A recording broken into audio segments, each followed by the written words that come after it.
Good evening. आज हम लोग क्वाड्रेटिक इक्वेशन का पार्ट थर्ड में है और आज मैं आप लोगों को मेथड सिखाने वाला हूँ क्वाड्रेटिक इक्वेशन का कि क्वाड्रेटिक इक्वेशन कैसे सॉल्व करेंगे। इसका तीन मेथड्स हम लोग सीखेंगे। पहला मेथड जो है फैक्टराइजेशन मेथड। फैक्टराइजेशन के द्वारा हम लोग सीखेंगे कैसे हम लोग x का वैल्यू फाइंड करेंगे क्वाड्रेटिक इक्वेशन का, और इसके बाद कंप्लीटिंग स्क्वायर मेथड सीखेंगे जो कि एक बेसिक मेथड है। और कंप्लीटिंग स्क्वायर मेथड के बाद हम लोग श्रीधराचार्य फॉर्मूला को बनाना सीखेंगे कि श्रीधराचार्य फॉर्मूला यानी कि क्वाड्रेटिक फॉर्मूला जो है कैसे डेरिव हुआ, डेरिवेशन ऑफ फॉर्मूला सीखेंगे। फिर फॉर्मूला का यूज करके हम लोग क्वाड्रेटिक इक्वेशन को कैसे सॉल्व करेंगे ये सीखेंगे। तो आज का हमारा टॉपिक है method for solving quadratic equation. ठीक है, तो method for solving quadratic equation तीन मेथड है। पहला तो है फैक्टराइजेशन मेथड। ये आप सबको पता होगा क्योंकि आपने क्लास 9th में सीखा होगा फैक्टराइजेशन। तो फैक्टराइजेशन का यूज करना है।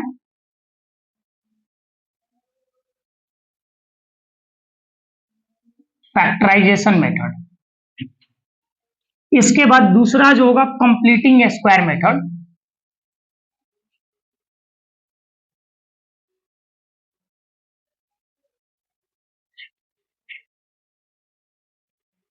और तीसरा है फॉर्मूला मेथड। फॉर्मूला श्रीधराचार्य जो थे मैथमेटिशियन थे और क्वाड्रेटिक इक्वेशन पे बहुत काम किए हैं उन्होंने, और उन्होंने एक फॉर्मूला दिया, वहां से हम लोग एक्स का वैल्यू निकालते हैं, वही श्रीधराचार्य फॉर्मूला है क्वाड्रेटिक फॉर्मूला।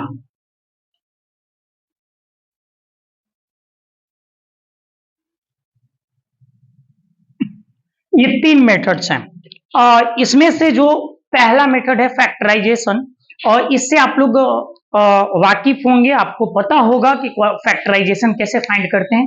एक क्वेश्चन हम लोग देखते हैं, ये आप पहले से अच्छे से जानते होंगे। X square plus 7x plus 10 equals to 0 है। ये हमारे पास एक क्वेश्चन है और इसको फैक्टराइजेशन की मदद से इसको सॉल्व करना है। तो आप सबों को पता होगा कि इसका क्या तरीका होता है।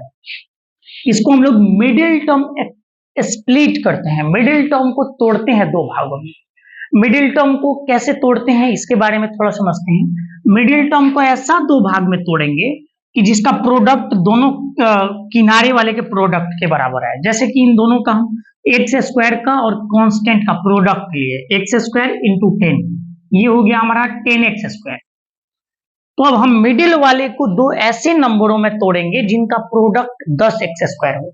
जैसे कि 7 को कैसे तोड़ सकते हैं, 5 और 2, तो हम इसको ऐसे लिख सकते हैं x square plus 5x plus 2x। अब ये देखिए 5x और 2x को जोड़ेंगे तो 7x आ जाएगा, मतलब हम 7 को स्प्लिट किए और 5x और 2x को मल्टीप्लाई करेंगे तो 10x स्क्वायर आ जाएगा। तो ये सेटिस्फाइड कर रहा है, बाकी ये ज्यों का त्यों है। अब हम पहले इन दोनों में कुछ कॉमन देखेंगे, इन दोनों में क्या कॉमन है। इन दोनों में x कॉमन है तो x कॉमन ले लिए।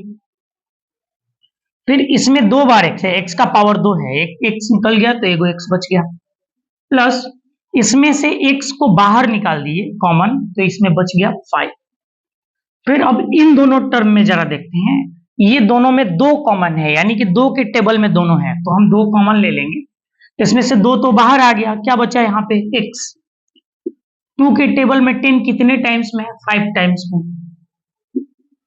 अब यहाँ पे अगेन हम लोग कुछ कॉमन देखेंगे, दोनों टर्म में x प्लस 5 है, x प्लस 5 है, तो हमारा x प्लस 5 जो हो गया ये कॉमन हो गया। तो इस टर्म में से x प्लस 5 को अगर हम बाहर कॉमन ले लिए तो इसमें बचा x, प्लस इसमें से x प्लस 5 को कॉमन ले लिए तो ये बचा 2 इक्वल्स टू 0। अब हमारे पास इस क्वाड्रेटिक इक्वेशन का दो फैक्टर मिल गया। दोनों फैक्टर एक एक रूट्स के बारे में बताएंगे हमें, और दोनों फैक्टर कैसे एक एक रूट्स के बारे में बताएंगे, इसको जरा देखते हैं। दो नंबर्स का प्रोडक्ट अगर 0 है, इसका मतलब ये है कि इसमें से कोई एक तो 0 रहा होगा, या तो ये 0 रहा होगा या ये। कोई भी दो नंबर का प्रोडक्ट 0 तभी होता है जिस उसमें से अगर एक नंबर 0, तो अगर ये 0 होगा तो हम x प्लस 5 के इक्वल्स में 0 को रखेंगे तो x का वैल्यू आ गया -5। अगर x प्लस 2 0 के इक्वल होगा तो यहां से x का वैल्यू -2 हो गया। क्वाड्रेटिक इक्वेशन में दो अलग अलग रूट्स हमें मिले, x का दो वैल्यू। ये रहा हमारा फैक्टराइजेशन मेथड। तो अभी हम लोग एक दो क्वेश्चन को और सॉल्व करते हैं क्वाड्रेटिक फैक्टराइजेशन मेथड से। इसके बाद हम लोग कंप्लीटिंग स्क्वायर मेथड को सीखेंगे। इसके बाद हम लोग फॉर्मूला से सीखेंगे, सिरधराचार्य फॉर्मूला से। इसके बाद हम लोग कुछ वर्ड प्रॉब्लम सॉल्व करेंगे, फिर हमारा क्वाड्रेटिक इक्वेशन अच्छे से सॉल्व हो जाएगा, पूरा कंप्लीट हो जाएगा। कुछ प्रीवियस ईयर क्वेश्चन लगा लेंगे जो बार बार एग्जाम में पूछा जाता है, या कुछ कीवर्ड्स ऐसा देखेंगे जो इसमें मिले तो क्या ट्रिक काम करता है। हम लोग सारा चीज सीखेंगे, आप इस सीक्वेंस को कंटिन्यू कीजिए। हाँ, हमारा वीडियो जो है 2 दिन 3 दिन के इंटरवल पे आता है, तो इसके लिए वो नहीं है, मैं जब भी मैं फ्री होता हूँ तो मैं करता हूँ, और मैं पूरा कंप्लीट क्लास 10th का मैं कोशिश करूंगा इस बार कि मैं पूरा सिलेबस को कंप्लीट करूं यहाँ। तो आप एक बार सब्सक्राइब कर लीजिए, दोस्तों के साथ शेयर कर लीजिए, काम करेगा। ठीक है, और इसको आप नोट कीजिए, फिर से मैं बताता हूँ एक दूसरा क्वेश्चन। ठीक है, हम लोग कुछ क्वेश्चन को सॉल्व करेंगे अभी फैक्टराइजेशन मेथड से। अलग अलग तरीके का क्वेश्चन है, जो कुछ नॉर्मल क्वेश्चन है, कुछ रूट वाला है, कुछ फ्रैक्शन वाला है। इनको हम बारी बारी से देखते हैं। आप लोग वीडियो को पॉज करके इसको सॉल्व करने की कोशिश कीजिए। अगर आप नहीं कर पा रहे हैं तो फिर सॉल्यूशन देखिए। ठीक है, तो पहला क्वेश्चन बहुत आसान है। ये क्वेश्चन जो है ये x² + 12x + 35 = 0 है। ठीक है, और हमें मिडिल टर्म को स्प्लिट करना है, तो ये x² और 35 का प्रोडक्ट क्या होगा, 35x²। ठीक है, अब हमें 12 को ऐसे दो पार्ट में स्प्लिट करना है कि जोड़ने पे, सम निकालने पे वापस 12 आ जाए, लेकिन मल्टीप्लाई करने पे प्रोडक्ट उनका 35 है। तो 12 को हम लोग कैसे लिख सकते हैं, 7 और 5, 7x एंड 5x। 7 और 5 ऐड करेंगे तो 12 हो जाएगा, और 7 5 क्या हो जाएगा, 35 होगा। ठीक है, बहुत सारे लोग को जो है ये मेथड नहीं पता है कि ये कैसे इसको तोड़े। अभी तो ये सिंपली दिख रहा है 7 5 है, छोटा छोटा नंबर है। अगर ये बड़ा नंबर होगा तो कैसे तोड़ना है, इसको कैसे ब्रेक करना है, 7 5 ही क्यों होगा, दूसरा क्यों नहीं होगा। तो देखो, आपको अगर ये प्रोसेस सीखना है तो एक काम करो, आप अपने से सोचो कि 35 जो है, ये 35 जो है इन दो नंबर्स के प्रोडक्ट से बनता है, क्या क्या होगा।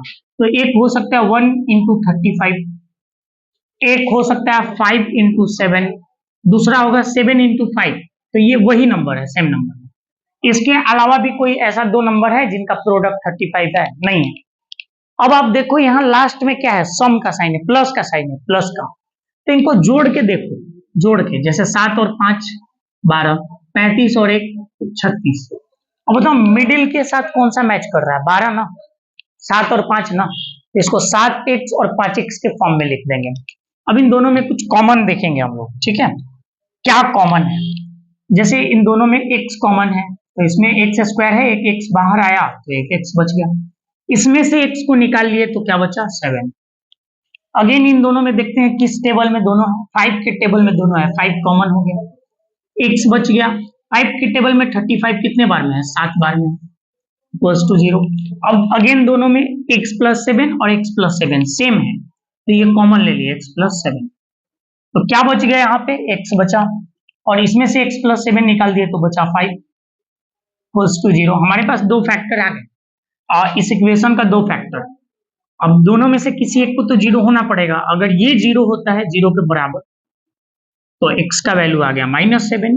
अगर ये x + 5 जो है वो 0 के इक्वल हो तो x का वैल्यू आ गया -5। ठीक है, सिमिलरली हम लोग सेकेंड क्वेश्चन को भी सॉल्व करेंगे। आप एक बार इसको सॉल्व कर लें, मैं इसको इरेज कर दूं। मैं नीचे सॉल्व करने की कोशिश करता हूं। ठीक है, सेकेंड वाला क्वेश्चन को एक बार आप वीडियो को पॉज कीजिए और इसको सॉल्व करने की कोशिश कीजिए। क्वेश्चन है 2x² + x - 6 = 0। इसको आप सॉल्व कीजिए, वीडियो को रोक दीजिए और इसको सॉल्व कीजिए। ठीक है, अगर नहीं कर पा रहे हैं तो एक बार सॉल्यूशन देखिए। ठीक है, मैं इसको सॉल्व करता हूं, आप लोग वीडियो रोक के देखिए, सॉल्व करके। और इसमें हमें सबसे पहले क्या करना है, हमें इन दोनों का प्रोडक्ट लेना है, x² वाला का और कांस्टेंट टर्म का। 2 6 जा हमारे पास देखिए माइनस प्लस क्या हो गया, माइनस, और 6 2 जा 12x²। अब हमें मिडिल वाले को दो ऐसे भागों में ब्रेक करना है, ऐसे टर्म के फॉर्म में लिखना है कि जिनका सम निकालने पे +x आए, 1x, और मल्टीप्लाई करने पे -12x² आए। तो मैंने आपको बताया था अभी कि एक तो आप ऐसे नंबर नहीं ढूंढ पा रहे हैं जिनका प्रोडक्ट 12x² है और सम जो है वो x है, सिर्फ x। तो यहां पे आइए, इसको हम लोग ब्रेक करते हैं। 12 हम लोग कैसे प्राप्त कर सकते हैं? एक में 12 से मल्टीप्लाई करके, 2 में 6 से मल्टीप्लाई करके, 3 में 4 से मल्टीप्लाई करके, फिर 4 में 3 से, तो यही नंबर हुआ, 4 और 3 ही आएगा। फिर 6 में 2 से, तो 6 और 2 या 2 और 6 एक ही बात हुआ। फिर 12 में 1 से करो या 1 से 12, इतना ही हमारे पास तरीका है। अब आप देखिए एक और चीज, इस इक्वेशन में जो कांस्टेंट है, कांस्टेंट टर्म, अगर ये निगेटिव है, निगेटिव, तो हमें इसको घटा के चेक करना है, माइनस करना है।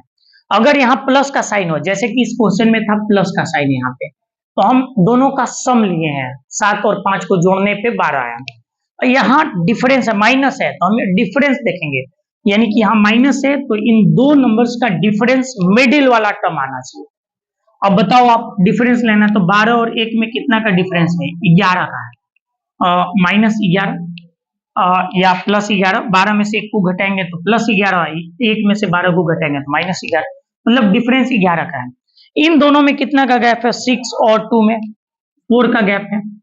3 और 4 में कितना का गैप है? 3 और 4 में 1 का है, यानी कि यही सेट कर रहा है इस क्वेश्चन के लिए, यही 3 और 4 होना चाहिए।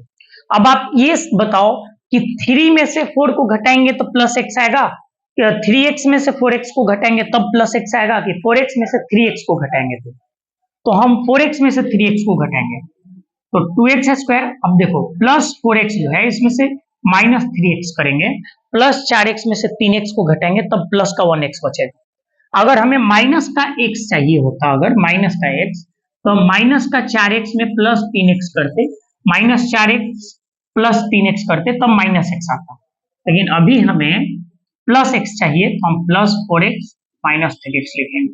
यहाँ माइनस है तो डिफरेंस होना चाहिए। अब कॉमन देखेंगे, पहले इन दोनों में कॉमन देखते हैं, दोनों में 2 कॉमन है, दोनों 2 के टेबल में है, 2 कॉमन ले लिए। और कुछ कॉमन दिख रहा है आपको? हाँ, x कॉमन दिख रहा है, तो दोनों में x भी कॉमन ले लिए, तो 2x कॉमन हो गया, इसमें से 2 बाहर आ गया और x का पावर 2 है, एक बार बाहर आया, एक बार बच गया। 2 के टेबल में 4 कितने बार में है? 2 बार में है, x तो बाहर ही आ गया। सिमिलरली यहाँ पे माइनस है, इन दोनों 3 के टेबल में है, तो 3 कॉमन ले लिए, तो यहाँ पे बच गया x, माइनस भी कॉमन ले लिए, तो यहाँ बचा प्लस। 3 के टेबल में 6 2 बार में है, =0। अब आप देखो अगेन कुछ कॉमन दिख रहा है, x + 2 और x + 2, हम लिख सकते हैं x + 2 जो है कॉमन हो गया, तो इसमें क्या बचा? 2x, इसमें बचा -3 = 0। अब यहाँ पे हम लोग फैक्टर निकाल सकते हैं, 2 फैक्टर आ गया। अगर x + 2, अगर x + 2 जो है वो 0 के बराबर हो तो x का वैल्यू क्या हो गया? -2।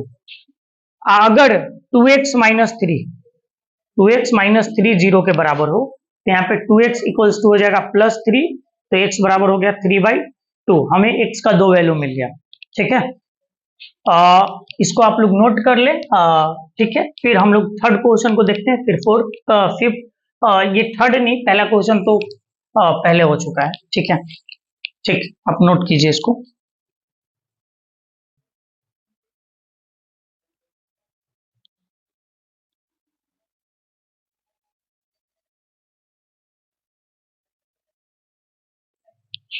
फोर नंबर क्वेश्चन को हम लोग देखते हैं। ये क्वेश्चन जो है 4 नंबर हमारा, ये है 3x² - 2x - 1 = 0। ये क्वेश्चन है हमारा।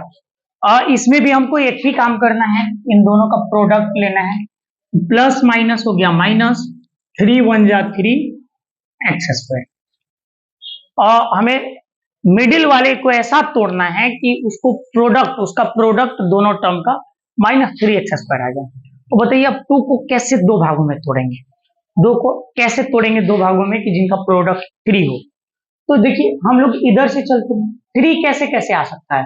1 में 3 से मल्टीप्लाई करेंगे तो आएगा, और कोई नहीं। एक और तरीका है, 3 में 1 से करेंगे, बात तो एक ही है, 1 और 3 के फॉर्म में 3 आएगा। यहाँ पे कांस्टेंट के साथ निगेटिव टर्म है, निगेटिव का मतलब माइनस है, यानी हमें इनका डिफरेंस देखना है। 3 में से 1 जाएगा, क्या है? 2, +2 या -2 आ सकता है, यानी कि ये सही है। हमें 3 और 1 में चेंज करना है इसको, यानी कि 3x²। अब बताओ आपको -2x चाहिए, तो आप 1 में से 3 को माइनस करेंगे या 3 में से 1 को? तो आप जो है 1 में से 3 को माइनस कीजिए, मतलब +x में से -3x कीजिए, तो हमें -2 बच जाएगा। और इनका प्रोडक्ट 3 1 जा क्या हो गया, 3 भी हमें मिल गया, प्लस माइनस माइनस का। यानी कि हम इसको ऐसे तोड़ सकते हैं, यहाँ पे हमें 1x और 3x मिला ना, तो हम देखेंगे कि हमें क्या रिजल्ट चाहिए, यहाँ -2x चाहिए। तो अब आप सोचिए कि 1 में से 3 को घटाएंगे तब -2 आएगा, या 3 में से 1 को घटाएंगे। अगर आपको प्लस चाहिए तो बड़े वाले में से छोटे वाले को घटाइए, अगर आपको माइनस चाहिए तो छोटे वाले में से बड़े वाले को घटाइए, ठीक है, बराबर 0 है। अब इनमें कॉमन देखिए, दोनों में क्या कॉमन है, x, तो इसमें क्या बचेगा 3 और x² है, एक x बाहर आया तो एगो बच गया, इसमें से x था बाहर आ गया, क्या बचा 1, ठीक है, माइनस। अगेन इसमें कुछ कॉमन नहीं दिख रहा है, तो ये 1 बचेगा, कॉमन होगा, तो -1 कॉमन हो गया, इसमें क्या बचा 3 और x, 1 था माइनस कॉमन ले लिए तो यहाँ क्या बचा प्लस, और 1 का 1 कॉमन ले लिए तो 1 ही बचेगा, क्योंकि 1 किसी भी नंबर के प्रोडक्ट में होता है। 5 इंटू 1 भी लिख सकते हैं, अगर 5 कॉमन भी हो गया तो 1 बच जाएगा। अगेन हम इसमें कॉमन देखेंगे तो 3x प्लस 1 जो है ये कॉमन हो गया, 3x प्लस 1 3x प्लस 1 निकल गया, तो यहाँ क्या बचा x, इसमें से 3x प्लस 1 कॉमन ले लिए, क्या बचेगा -1 बराबर 0।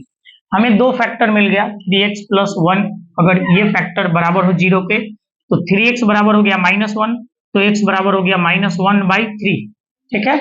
अगर हम x -1 को 0 के बराबर करें तो x बराबर हो जाएगा +1, हमारे पास दो रूट्स आ गए, दो x का वैल्यू आ गया सोल्यूशन, ठीक है। और फिर आप लोग पांचवा क्वेश्चन को एक बार सॉल्व करने की कोशिश कीजिए, रूट वाला है, ठीक है। वीडियो को पॉज कीजिए और उसको सॉल्व कीजिए, उसके बाद अगर आपसे नहीं हो पाता है तो सॉल्यूशन देखिए, ठीक है।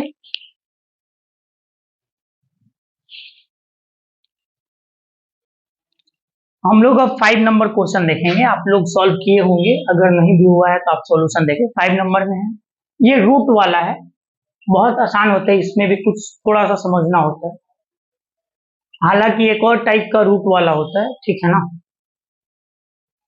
रूट वाला भी दो टाइप का होता है, एक तो दोनों किनारे के टर्म में, मतलब x² वाले टर्म में और कांस्टेंट टर्म में रूट दिखे, तो ये वाला जो दोनों तरफ रूट दिखे ये बड़ा आसान होता है। जब मिडिल टर्म के अंदर रूट वाला हो, इधर रूट नहीं हो, तो थोड़ा सा इससे थोड़ा सा ज्यादा सोचने वाला होता है। हालांकि ये वाला बहुत आसान है, क्योंकि दोनों किनारे वाले टर्म में रूट है, इसको आप सॉल्व कर सकते हैं।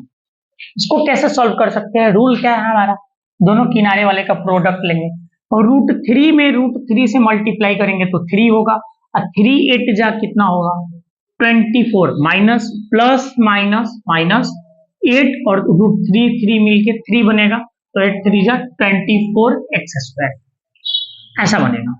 अब हमें 10 को ऐसे दो भागों में तोड़ना है, 10 को ऐसे दो भागों में तोड़ना है कि जिनको गुना करने पे, मल्टीप्लाई करने पे 24 आ जाए और वापस सम निकालने पे 10 आ जाए। चलो चेक करते हैं, लेकिन एक और चीज है, कांस्टेंट टर्म निगेटिव है, कांस्टेंट टर्म निगेटिव है, इसका मतलब है कि हमें डिफरेंस चेक करना है, दो नंबर का डिफरेंस, ठीक है। दो नंबर का डिफरेंस 10 होना चाहिए और प्रोडक्ट 24। तो हम एक इस तरीके से भी देख सकते हैं कि 24 आता कैसे है, किस किस नंबर को मल्टीप्लाई करने पे आता है। तो 1 का मल्टीप्लाई 24 से करेंगे तो, 2 का मल्टीप्लाई 12 से करेंगे तो, 3 का मल्टीप्लाई 8 से करेंगे, 4 का मल्टीप्लाई 6 से करेंगे, फिर 6 का 4 से, मतलब यही चीज रिपीट होगा उल्टा, 6 का 4 से, 8 का 3 से, 12 का 2 से, 24 का 4। अब हमें क्या देखना है, यहाँ माइनस का साइन है तो इनका डिफरेंस चेक करेंगे, अगर प्लस का साइन होता तो सम चेक करते, जोड़ के चेक करते। तो इनका डिफरेंस 4 और 6 का 2 का डिफरेंस है, 8 और 3 में 5 का डिफरेंस है, 12 और 2 में 10 का डिफरेंस है, और 24 और 1 में 23 का डिफरेंस है। अब बताओ आपको कौन सा डिफरेंस चाहिए, 10 का चाहिए, 10 का चाहिए, मीन्स ये वाला हमें लेना है, 2 और 12। हमें पता चल गया कि 10 को ब्रेक करना है 2 और 12 में, और दोनों को घटाना है, 12 में से 2 घटाओगे तब भी 10 आएगा, और 2 में से 12 को घटाओगे तो -10 आएगा। आपको चाहिए क्या, प्लस 10, तो हम बाकी ज्यों का त्यों लिखेंगे। 10 की जगह पे अब हम लोग लिखेंगे 12x माइनस 2x। 12 में से 2 गया, प्लस का 10x, और 12 2 जा 24 हो गया, ये भी सही है। और ये बाकी का जो टर्म है, अब इन दोनों में कुछ कॉमन देखा जाए। अब बोलेंगे कॉमन कैसे देखें, ये तो रूट में है, ये तो 12 है। आप हमेशा याद रखें कि एक 3 के अंदर 2 बार रूट 3 होता है, यानी 2 बार रूट 3 का प्रोडक्ट करेंगे तो 3 आएगा। तो आप अभी रूट को भूल जाइए, रूट को थोड़ा देर के लिए भूल जाइए। अब बताइए 3 और 12 में कुछ कॉमन है? हाँ 3 है।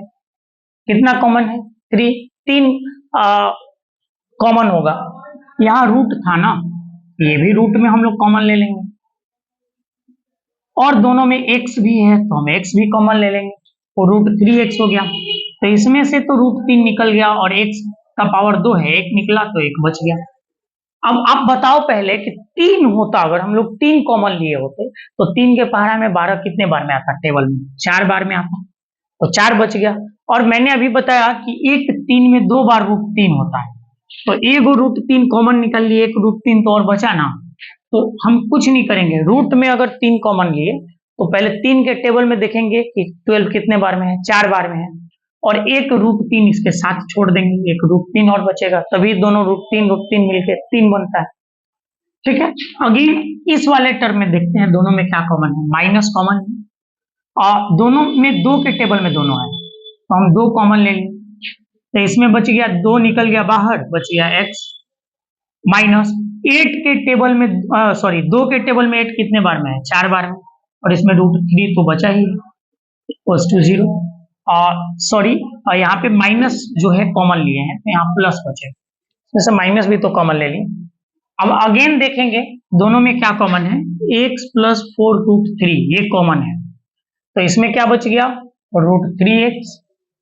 इसमें से 4x प्लस 4 रूट 3 कॉमन ले लिए तो बचा -2 प्लस 2 0।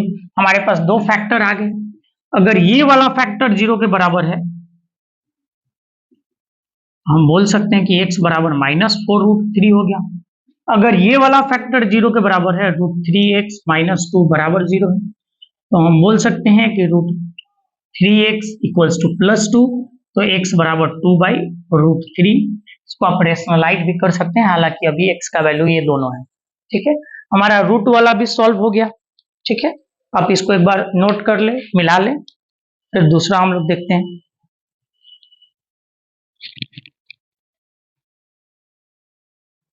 ये लास्ट वाला क्वेश्चन है, ये फ्रैक्शन वाला है। इसको हम लोग दो तरीके से बना सकते हैं, और एक आसान तरीका भी मैं बताता हूँ इसको सॉल्व करने का। एक तो इसका जो है फ्रैक्शन में ही फैक्टराइज कर सकते हैं, नहीं तो इसका फ्रैक्शन हटा के फैक्टराइज कर सकते हैं। ये जो 6 नंबर क्वेश्चन है, 2x square minus x plus 1/8 plus two 0। एक तो इसको क्या करेंगे हम लोग कि डिनोमिनेटर से 8 को हटाएंगे, और डिनोमिनेटर से 8 को हटाने के लिए हम क्या करेंगे कि हर एक टर्म में 8 से मल्टीप्लाई कर देंगे। पहला वाला टर्म में अगर 8 से मल्टीप्लाई करेंगे, तो पहला वाला टर्म में जब 8 से मल्टीप्लाई होगा तो 8 2 जा कितना हो जाएगा? 16x square. दूसरा वाला टर्म में जब 8 से मल्टीप्लाई होगा, हम लिख के दिखाते हैं। हाँ, पहले 8 से मल्टीप्लाई करेंगे 2x स्क्वायर में, फिर 8 से मल्टीप्लाई करेंगे x में, प्लस 8 से मल्टीप्लाई करेंगे 1/8 में। इससे क्या होगा कि डिनोमिनेटर से 8 खत्म हो जाएगा, जो डिनोमिनेटर में होगा उससे हर एक टर्म में मल्टीप्लाई करें, तो ये 16x स्क्वायर हो गया माइनस 8x हो गया। 8 और 8 जब कैंसिल होगा तो ये +1 हो गया बराबर 0। अब ये नॉर्मल फॉर्म में आ गया, हम इसका फैक्टराइज कर सकते हैं। कैसे करेंगे भाई? ये दोनों का product 16x square, 16x square लिए, 16x स्क्वायर। अब 16 बनता कैसे है?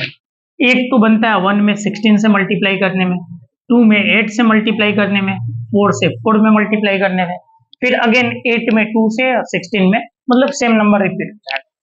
अब यहाँ पे हमें प्लस का साइन है, यानी कि हमें इनका ऐड करके चेक करना है, सम देखना है। तो बताओ आप, 4 4 8 8 2 10 16 और 1 17, हमें कौन सा चाहिए? सम जो है 8x चाहिए, 8, यानी कि 4 और 4 में इसको ब्रेक करना है। तो ये 16x² माइनस 8x को कैसे लिख सकते हैं? -4x और -4x, -4x और -4x -8x हो जाएगा, +1 = 0।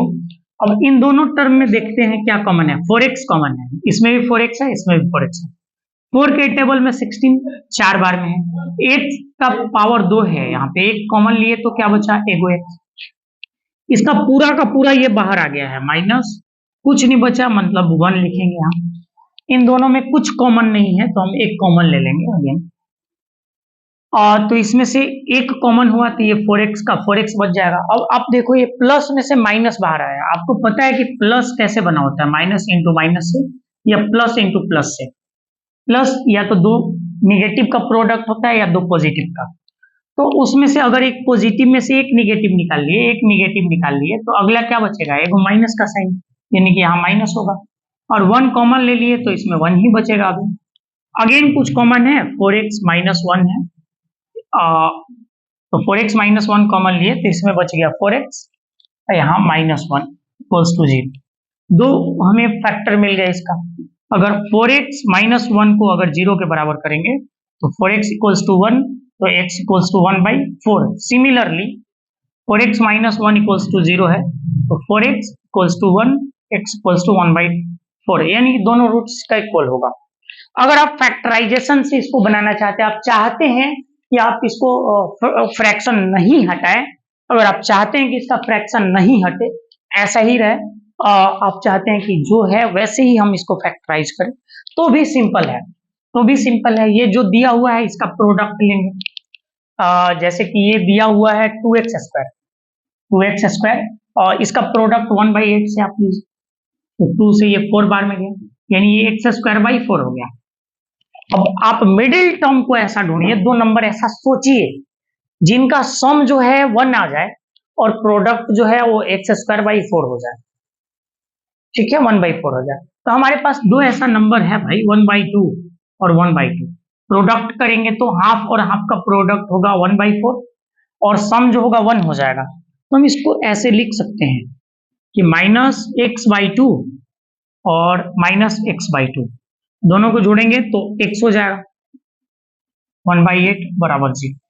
अब इसमें हम लोग कॉमन ले सकते हैं, इजिली कॉमन ले सकते हैं। क्या कॉमन आप लेना चाहते हैं?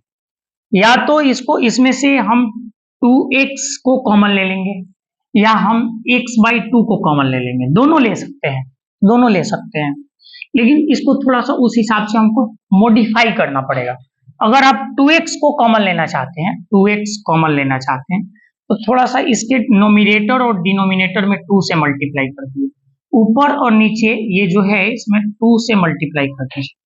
इधर पहले डिनोमिनेटर में पहले से 1 था, 2 था, एक बार 2 था, लेकिन हम ऊपर और नीचे एक बार 2/2 लिए हैं। 2/2 कैंसिल होके 1 हो सकता है, लेकिन हम अच्छा लगने के लिए इसमें से 2 कॉमन लिए, ठीक है, 2 से मल्टीप्लाई किए।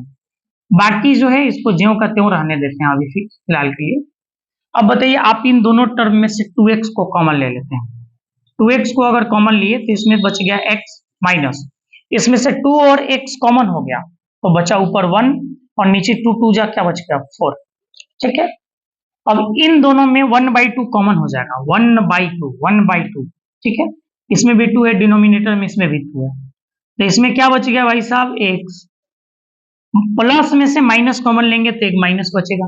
अब बताओ, आप 1/8 में से 2 कॉमन ले लिए, 2 4 जा 8 होता है ना, यानी 1/4 बच गया बराबर 0। अब इन दोनों में कुछ कॉमन दिख रहा है क्या? x - 1/4, तो इसमें बच गया 2x - 1/2 = 0। हमारे पास अभी भी दो फैक्टर है, इन दोनों फैक्टर को हम लोग समझते हैं। यहाँ पे कलर चेंज करके मैं लिखता हूं। अगर मैं x - 1/4 के बराबर 0 करता हूं तो x का वैल्यू +1/4 हो गया, एक तो रूट मिल गया। अगर मैं 2x - 1/2 के बराबर 0 करूं तो 2x = ये 1/2 उधर गया तो +1/2 हो गया, मल्टीप्लाई में 2 है तो इधर डिवाइड में होगा, तो x/2 × 2 हो गया, यानी 1/4। अगेन 1/4 और 1/4, पहले भी 1/4 1/4 आया, तो हम इसको दोनों तरीका से कर सकते हैं, ठीक है। फिर मिलते हैं हम लोग नेक्स्ट वीडियो में। अभी हम लोग फैक्टराइजेशन मेथड सीख लिए, अगला में हम लोग कंप्लीटिंग स्क्वायर मेथड सीखेंगे, फिर फॉर्मूला डेरिवेशन सीखेंगे उसमें, फिर नेक्स्ट वीडियो में हम लोग कुछ और क्वेश्चन को सॉल्व करेंगे, फॉर्मूला मेथड से सॉल्व करेंगे, फिर वर्ड प्रॉब्लम। तो बिल्कुल बने रहें हमारे चैनल के साथ। अगर वीडियो अच्छा लगे तो आप वीडियो को लाइक करें, शेयर करें। मिलते हैं नेक्स्ट वीडियो में। Thank you.